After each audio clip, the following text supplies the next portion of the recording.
So இன்றைக்கி வந்து லைவில் வந்து மார்னிங் சண்டை வந்ததுக்கு ரீசனே திவாகர் சட்டை போடலை அப்படிங்கிறது தான். அதை கனி சொல்லிட்டாங்கங்கிறது தான் பிரச்சனை. பட் அதையே வந்து இன்றைக்கி ஈவினிங் வந்து பார்த்திங்கன்னா சபரி வந்து சட்டை போடாமல் கொஞ்ச நேரம் உட்காந்துருப்பாரு. மேலே ஒரு பிளாங்கெட்லாம் போட்டுட்டு மீட்டிங்க்கெலாம் வந்திருப்பாரு.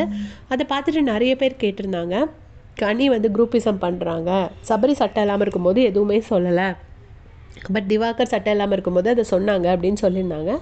அதுக்கு ரீசன் என்ன அப்படின்னு பார்த்தீங்கன்னா, ரம்யாவோட சட்டை வந்து அந்த சண்டையில் கிழிஞ்சிரும். ஸோ ரம்யாவோட சட்டை கிழிஞ்சிருக்கிற வரைக்கும் ரம்யாவுக்கு வந்து இவங்க ஸ்டிச் பண்ணி கொடுக்கணும் அந்த சட்டையை.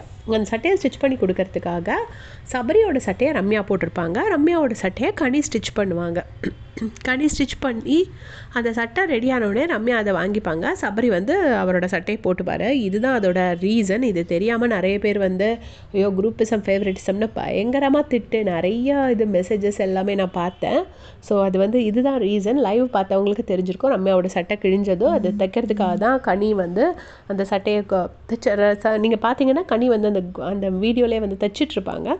ஸோ அதான் ரீசன். உங்களுடைய கமெண்ட் சொல்லுங்கள்.